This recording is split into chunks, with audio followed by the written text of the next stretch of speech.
আজকে আমরা যেই মুভিটির এক্সপ্লেনেশন দেখতে যাচ্ছি, মুভিটির নাম সিটি অফ এম্বার। মুভির শুরুতে আমরা দেখতে পাই সূর্যের পাশে সূর্যের মতোই একটি কোনো বস্তু অবস্থান করছে, যার কারণে পৃথিবীর অবস্থা খুব খারাপ হতে থাকে। বিজ্ঞানীরা বুঝতে পারে পৃথিবী আর বসবাসের উপযোগী নেই, তাই বিজ্ঞানীরা আর ইঞ্জিনিয়াররা মিলে মাটির অনেক গভীরে একটি শহর তৈরি করে আর তার নাম দেয় এম্বার সিটি। তারা জানতে পারে যে পৃথিবী আবার 200 বছর পর আগের মতো বসবাসের উপযোগী হবে, তাই তারা এম্বার সিটি থেকে পৃথিবীতে আসার সকল ইনফরমেশন একটি বক্সে রেখে দেয়, আর সেই বক্সটিতে 200 বছর টাইম সেট করে দেয়, যাতে 200 বছর আগে কেউ বক্সটি খুলতে না পারে। সেই বক্সটি এম্বার সিটি এর মেয়রের কাছে থাকতো, আর বছর পর বছর মেয়র বদল হতে থাকতো আর বক্সটিও নতুন মেয়রের কাছে থাকতো। কিন্তু 7 নম্বর মেয়র বক্সটি নতুন মেয়রের কাছে দেওয়ার আগেই মারা যায়, যার কারণে বক্সটির ব্যাপারে সবাই ভুলে যায়। 200 বছর পর বক্সটি খুলে যায়, কিন্তু তখন বক্সটির ভেতরে কি আছে তা দেখার কেউ ছিল না। বক্সটি খোলার পরেও আরও অনেক বছর কেটে যায়। তারপর আমাদের এম্বার সিটি দেখানো হয়। এই শহরে অনেক নিয়ম আছে। শহরের সবাইকে লটারির মাধ্যমে কাজ নির্ধারণ করে দেওয়া হয়। এই শহরে বিদ্যুতের কোনো ব্যবস্থা নেই। শহরে বিভিন্ন জায়গায় বড় বড় জেনারেটরের মাধ্যমে শহরকে আলোকিত করে রাখা হয়েছে। যেহেতু শহরটি 200 বছরের বেশি হয়ে গিয়েছিল, তাই সেখানকার সবকিছু দুর্বল হতে থাকে, আর সে কারণে শহরটিতে লোডশেডিংয়েরও অনেক প্রবলেম হতে থাকে। আমরা ডুন নামের একটি ছেলে ও লিনা নামের একটি মেয়েকে দেখতে পাই। আজ লটারির মাধ্যমে তাদের কাজ নির্ধারণ হবার দিন ছিল। লিনার জন্য পাইপ ওয়ার্কারের কাজ আসে আর ডুনের জন্য মেসেঞ্জারের কাজ। ডুন লিনার সাথে তার কাজের অদল বদল করে নেয়, তাহলে ডুন পাইপের কাজ করলেও জেনারেটরের কাছে থাকবে। লিনাও তাতে অনেক খুশি হয়। লিনা বাড়িতে এসে তার দাদিকে এই কথা বলে। তার দাদি তাকে বলে তাকে তার বাবার কথা মনে রাখতে হবে। লিনার বাবা মারা যাওয়ার আগে তাকে সেই বক্সটির ব্যাপারে বলেছিল, আরও বলেছিল যে এই শহরের বাহিরে একটি দুনিয়া আছে আর আমাদের সবাইকে সেখানে চলে যেতে হবে। কিন্তু লিনার এই কথাগুলো বিশ্বাস হয় না। তারপর লিনা তার আন্টির কাছে আসে। সেখানে তারা একজন পাগলকে দেখতে পায়। পাগলটি সবাইকে চিৎকার করে বলতে থাকে যে সে একটি অদ্ভুত ক্রিয়েচার দেখেছে, যেখানে কারো যাওয়া নিষেধ ছিল, কিন্তু তার কথায় কেউ বিশ্বাস করে না। লিনা সেখানে আসে আর একটি শিং পায়, যা ওই ক্রিয়েচারটার ছিল যার সম্পর্কে পাগলটি বলছিল। তারপর আমরা ডুনকে দেখতে পাই। সেখানে তার সিনিয়র অফিসার মার্টিন অনেক কঠোর ছিল। ডুন বুঝতে পারে এই শহরটি ধীরে ধীরে ধ্বংসের দিকে যাচ্ছে, কারণ পাইপলাইনগুলোতে অনেক সমস্যা আছে আর তা ঠিক করার মতো সরঞ্জাম নেই। তাদের শহরের এই অবস্থা সম্পর্কে কেউ জানে না, আর সিনিয়র অফিসার মার্টিন বলে আমরা এখন এই শহর ধ্বংস হবার অপেক্ষায় আছি। ডুন ব্যাপারটি মেনে নিতে পারছিল না, আর সে পাইপলাইন মেরামত করার সিদ্ধান্ত নেয়, আর মার্টিনের পকেটে থাকা পাইপলাইনের ম্যাপটি নিয়ে নেয় আর একাই ভিতরে যেতে থাকে। ডুন চলতে চলতে একটি রুমের সামনে আসে। ডুন রুমটিতে ঢুকে আর একটি টানেল দেখতে পায়। সেখানে অনেক অন্ধকার থাকার কারণে ডুন অন্য রাস্তা দিয়ে যেতে থাকে। সে একটি দড়ি দেখতে পায় আর দড়িটি দিয়ে উপরে ওঠে, আর সে দেখে এটি শহরের স্টোর রুম, যেখানে খাবার শেষ হয়ে যাচ্ছে। তখন সেখানে একটি গার্ড চলে আসে আর তাকে ধরে ফেলে। তাকে সেখান থেকে বের করে দেয়, আর তখনই পুরো শহরে লোডশেডিং হয়। যদিও জেনারেটর ঠিক করা হয়, কিন্তু সবাই বুঝতে পারে যে শহরটি খুব তাড়াতাড়ি অন্ধকার হয়ে যাবে। লোডশেডিং ঠিক হবার পর লিনা তার দাদির কাছে আসে। তার দাদি তাকে কিছু বলার চেষ্টা করে। লিনা বুঝতে পারে সে তাকে এই বক্সটির ব্যাপারে বলতে চাইছে।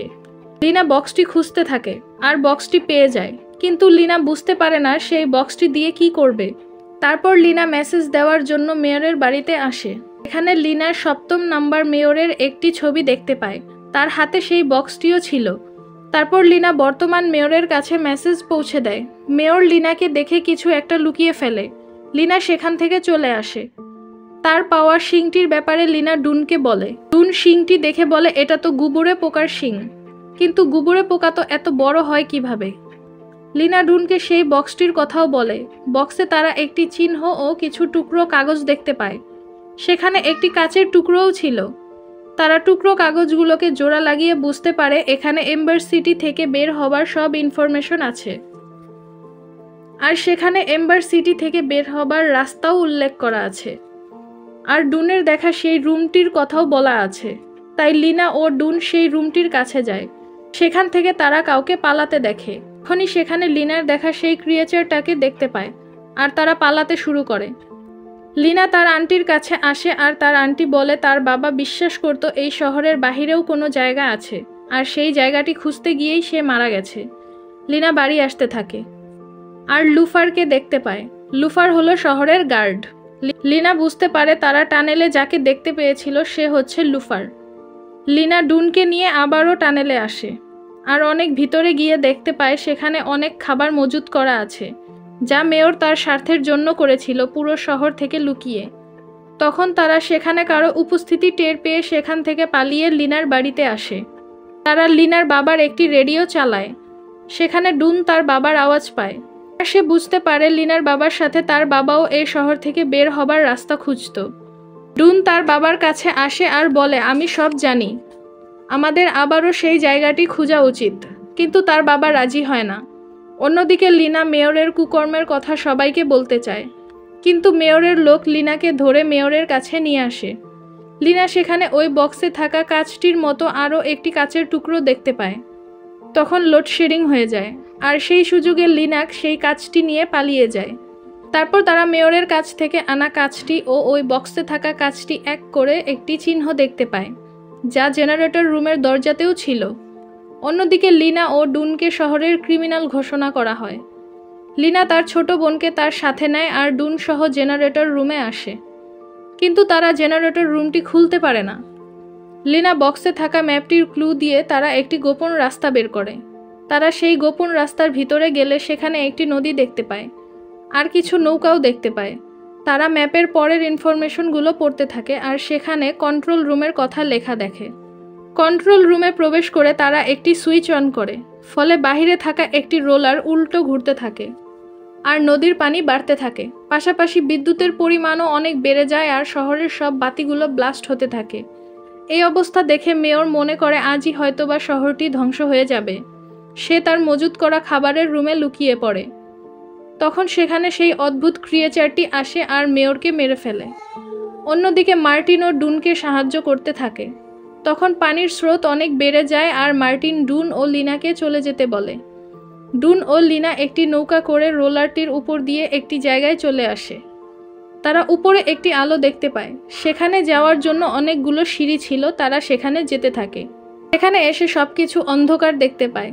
তারা ভাবে হয়তো তারা অযথাই সময় নষ্ট করছে, কিন্তু কিছুক্ষণ পর সূর্য ওঠে আর তারা পৃথিবীর আলো দেখতে পায়। তারপর তারা একটি গর্ত দেখে যেখান থেকে তারা পুরো এম্বার সিটিকে দেখতে পায়। তারা তাদের কাছে থাকা ম্যাপটি একটি পাথরে বেঁধে সেখান দিয়ে ফেলে, যাতে এম্বার সিটির মানুষ উপরে পৃথিবীতে চলে আসতে পারে। আর ভাগ্যক্রমে ডুনের বাবা ম্যাপটি পেয়ে যায় আর বুঝতে পারে যে ডুন পৃথিবীতে পৌঁছে গেছে আর তারাও এখন পৃথিবীতে যেতে পারবে। আর এখানেই মুভিটি শেষ হয়ে যায়। মুভিটি ভালো লাগলে অবশ্যই চ্যানেলটি সাবস্ক্রাইব করে পাশে থাকবেন।